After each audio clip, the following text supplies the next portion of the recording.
আসসালামু আলাইকুম রহমতুল্লাহ। আমার গ্রুপে যারা রাশিয়ান ভাষা অনেকে জানি না আমরা, তো ভাষা শেখার জন্য আজকে আপনাদেরকে প্র্যাকটিক্যাল আমি ওনার সাথে কথা বলে কিছু শিখাবো। উনি আমাকে জিজ্ঞেস করবে, আমি ওনাকে জিজ্ঞেস করব। তো আপনারা যদি কারোর সাথে দেখা হয় প্রথম পর্যায়ে কিভাবে পরিচয় হবেন বা সে আপনাকে কি জিজ্ঞেস করতে পারে, আপনি কি উত্তর দিবেন, ঠিক আছে? তো আমি তাকে প্রথমে তার নাম জিজ্ঞেস করব। আসসালামু আলাইকুম। ওয়ালাইকুম আসসালাম।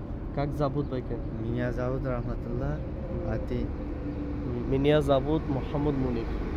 তো আমি তাকে জিজ্ঞেস করেছি তার নাম কি, সেও আমাকে আমার নাম জিজ্ঞেস করেছে। তো কেউ যদি আপনি কাউকে জিজ্ঞেস করতে চান তাহলে বলবেন কাক জাবুদ, অর্থাৎ আপনার নাম কি। আর যখন সে যদি আপনাকে বলে তাহলে আপনি আপনার নাম বলবেন। পরবর্তীতে আপনি যদি তার নাম জিজ্ঞেস করতে চান তাহলে আপনিও তাকে জিজ্ঞেস করতে পারেন যে কাকতি বা তিবিয়া কাক জাবুদ।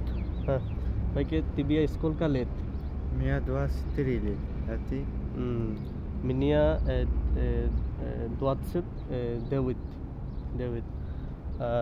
আমি তাকে জিজ্ঞেস করেছি তার বয়স কত, অর্থাৎ ভাই আপনার বয়স কত, স্কুল কালেত তিবিয়া স্কুল কালেত। হ্যাঁ, পরে সে আমাকে জিজ্ঞেস করেছে আত্মি মানে তোমার কত বয়স। তা আমি আমারটা বলেছি যে আমার 29 বয়স। তো এর পরবর্তীতে যখন আপনি পরবর্তীতে কারোর সাথে আবার পরবর্তীতে তাকে পরিচয় হবেন, জিজ্ঞেস করবেন যে সে আপনাকে হয়তো জিজ্ঞেস করবে যে তুমি কোথা থেকে আসছো, কেননা আমাদের এখানে ইন্ডিয়ানি আছে, পাকিস্তানি আছে, এরপরে বাংলাদেশের লোক আছে।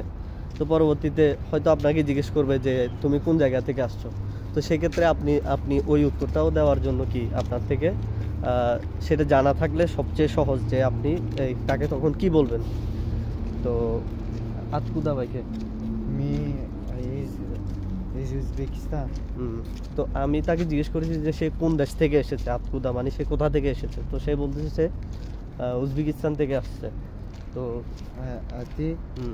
সে আমাকে জিজ্ঞেস করতেছে মানে আমি কোত্থেকে এসেছি। তো যখন আপনাকে কেউ এরকম জিজ্ঞেস করবে যে আতকুদা, বা আপনি জিজ্ঞেস করার পর আপনাকে বলবে, তখন আপনি বলবেন ইয়া ইজ বাংলাদেশ, মানে আমি বাংলাদেশ থেকে এসেছি। তো এভাবে করে মানে আপনি বেসিক কিছু জিনিস দিয়ে, আমি এগুলো আমার গ্রুপে দিয়েছি, কিন্তু এরপরও অনেকে মানে ভিডিওর মাধ্যমে হলে বেসিকভাবে অনেক সময় শিখতে সহজ হয়।